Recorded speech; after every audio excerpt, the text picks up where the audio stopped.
all of you. My name is Pratibha from M.Com final year. Today's my presentation topic is customer perception towards internet marketing.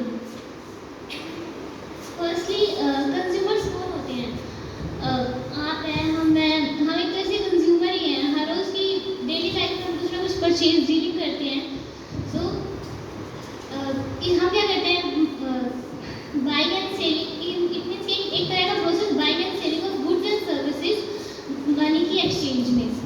उसके customer एक बहुत important element, एक बहुत important होता है किसी भी मार्केटर के लिए, क्योंकि जो भी मार्केटिंग एक्टिविटीज़ हैं वो हम कस्टमर्स को ध्यान में रखते हुए करते हैं.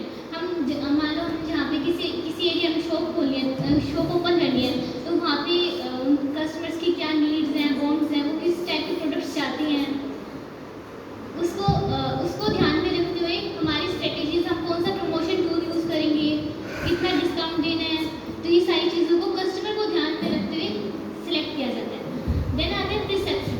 अब हमारे माइंड में हर एक के माइंड में किसी भी ब्रांड, कंपनी या प्रोडक्ट के रिगार्डिंग कुछ ना कुछ प्रिसेप्शन बनी हुई है कि हाँ भाई वो किसके भी वो पॉजिटिव भी हो सकती है, नेगेटिव भी हो सकती है. वो डिपेंड करता है कि आपका एक्सपीरियंस कैसा रहा है उसके साथ, पास्ट एक्सपीरियंस, प्रेजेंट की आपने उस प्रोडक्ट को यूज़ करा, तो आपका अगर पॉजिटिव एक्सपीरियंस रहा तो आप और किसी को भी रेफरेंस करेंगे कि हाँ आप इस चीज़ को परचेज करें, हमने परचेज करके दिखा था ये चीज़ अच्छी है.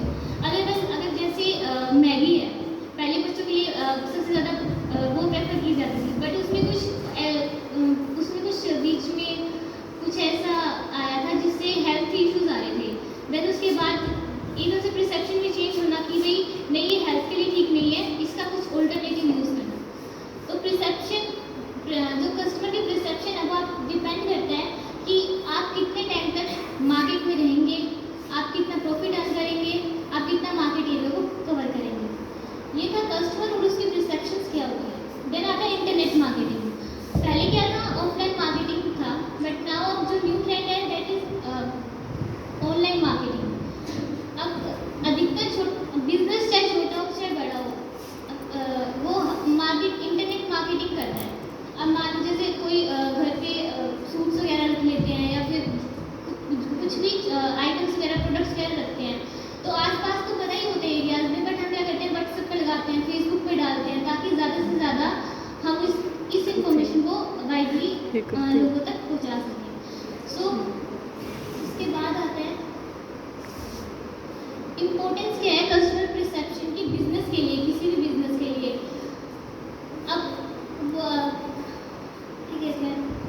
अगर आपने अच्छे से कोई भी फर्म है, अगर उनकी स्ट्रेटेजीज, पॉलिसीज कस्टमर्स के रिगार्डिंग है, उनकी नीड्स एंड वांट्स को सेटिस्फाई कर रही है अच्छे से, तो अगर आपका किसी भी कुछ परसेंट में अगर पॉजिटिव हो गया ना, इट मीन्स कि आपके बिजनेस में उसका पॉजिटिव इफेक्ट पड़ेगा. और ये अगर वैसे बिजनेस कोशिश करते हैं कि पॉजिटिव ही रहे, क्योंकि इससे आपके और ताकि आप फ्यूचर को अपॉर्चुनिटीज़ को अचीव कर सकें. देन नेक्स्ट इज इन्फ्लुएंस क्या पड़ता है सोशल मीडिया का कस्टमर परसेप्शन पे. नाउ ऑफलाइन भी होती है, बट ज़्यादा हम इंटरनेट मार्केटिंग, हमें कोई भी प्रोडक्ट चाहिए होता है, हम पहले क्या नेट पे सर्च करते हैं उसके रिगार्डिंग, कुछ भी कि क्या इसके फीचर्स हैं, ताकि हम मार्केट में भी जाएँ, हमें ये चीज़ नॉलेज हो कि हाँ, ताकि जो रिटेलर है वो कुछ चीज़ छुपा ना पाए हमसे. तो सोशल मीडिया में यही है कि हम नेट के थ्रू बहुत सारी इन्फॉर्मेशन को कलेक्ट कर सकते हैं, बहुत सारी साइट्स पे कंपैरिजन कर सकते हैं कि किस पे कितने प्राइस में मिल रहा है, किस पे कौन सी कस्टमर सर्विस अच्छी है, कौन नहीं दे रहा. तो इससे बहुत सारे इन्फ्लुएंस करते हैं. फर्स्ट आता है पास्ट एक्सपीरियंस. अब कस्टमर आपके बारे में क्या सोचेगा, क्या नहीं सोचेगा, या आपके उसके पास्ट एक्सपीरियंस पे डिपेंड करता है. उसने कोई प्रोडक्ट ऑनलाइन मंगवाया, आपने कहा कि हम 10 दिन में आपको इस चीज़ की डिलीवरी कर देंगे, बट आपने उससे पहले ही कर दी, अच्छे से कर दी, और जो चीज़ आपने दिखाई थी वैसी ही अगर आप देते हो, तो इट मीन्स कि आपने आपकी जो इमेज है, कस्टमर के माइंड में जो इमेज है वो पॉजिटिव होगी. देन आता है रेपुटेशन. आज की डेट में बहुत सारी क्या कहते हैं साइट्स वगैरह हैं, जैसे अमेजोन, फ्लिपकार्ट हो गई, शॉपी हो गया, मिंत्रा हो गया, मैशो हो गया. ये क्या है, एक तरह से वो अपनी रेपुटेशन क्रिएट कर रहे हैं. जैसे हम कुछ भी परचेज करते हैं, उससे पहले कुछ कमेंट्स वगैरह देखते हैं ना कि कितने लोगों ने इसको पॉजिटिव दे रखा है कि इन्होंने वैसे ही दिया या फिर नहीं दिया. अगर लोगों ने दिया होता है कि हाँ जैसा हमने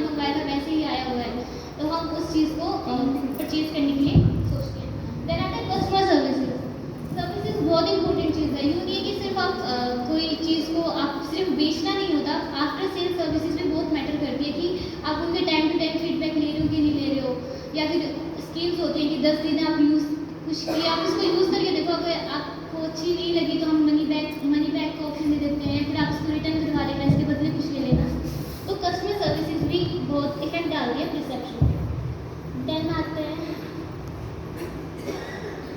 how to improve customer perception. हम कस्टमर्स के माइंड सेट को कैसे चेंज कर सकते हैं। फर्स्ट आता है लर्न व्हाट कंज्यूमर थिंक, कि भाई कस्टमर एक्चुअली में चाहता क्या है, उनके व्यूज़ को कलेक्ट करना। बहुत सारे सोर्सेज हैं जिससे जैसे सर्वे वगैरह करके, हम आगे स्लाइड आएगी उसमें कि हम सर्वे वगैरह करके उनसे ये पूछते हैं कि आप जैसे कि ऐसे स्टार्स बताएं कि आप हमें कितने स्टार देना चाहेंगे इस पे रेटिंग। सॉरी, उससे बाद आता है apply research to product and development. अब क्या हो गया, पहले इतनी रिसर्च पे इतना ध्यान नहीं दिया जाता था, बट अब क्या है कि ऑलमोस्ट जो फर्म्स हैं वो क्या है कि एक डिपार्टमेंट अलग से सेटअप हो जाता है जो मार्केट को टाइमली स्टडी करता रहता है कि कस्टमर्स के बारे में टाइम टू टाइम नॉलेज रखना, ताकि कुछ भी अगर प्रोडक्ट में उनको रिक्वायर्ड हो कि हम चेंजेस कर सकें। ताकि जैसे लक्ष्य थी पहले सिर्फ एक ही उसमें आता था, बट उन्होंने देखा कि हाँ इस चीज़ की ज़्यादा सेल हो रही है, तो उन्होंने और भी उसमें डेवलपमेंट करते गए धीरे धीरे। देन आते हैं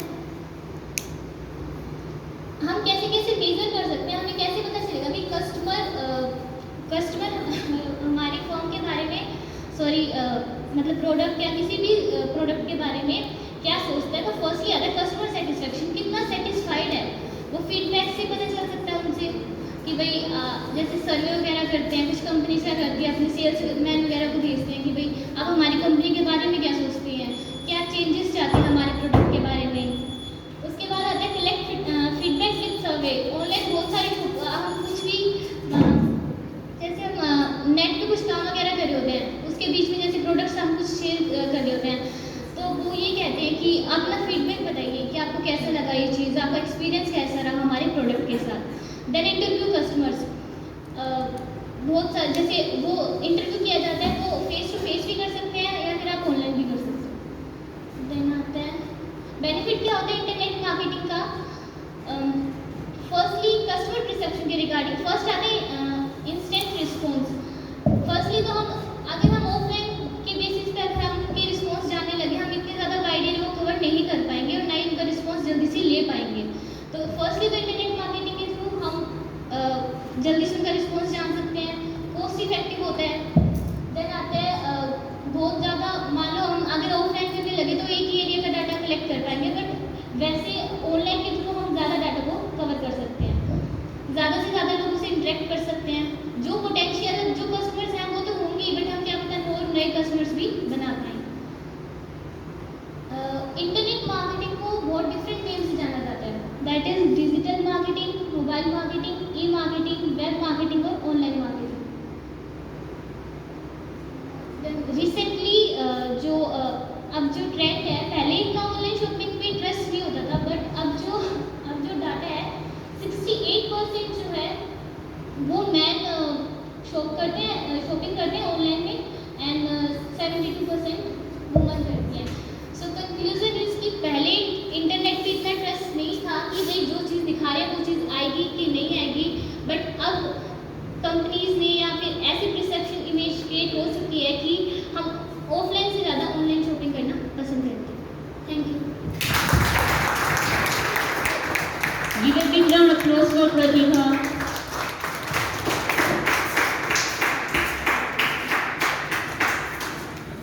अच्छा, सबने ध्यान से सुनी सबकी पीपीटी? अच्छा, कोई मुझे ये बताएगा टोटल कितने बच्चों ने पीपीटी दी है? मतलब इंटरेस्ट था सबका, तो मैं कुछ क्वेश्चंस कर लूँ? एक शर्त पे जो 10 आए उनसे बैक नो। ओके, मैं मंजूर आपकी शर्त। जी नहीं।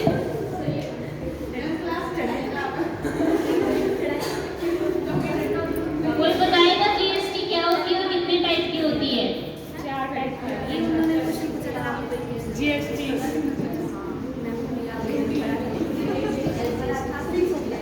आरबीआई कब एस्टैब्लिश हुआ था?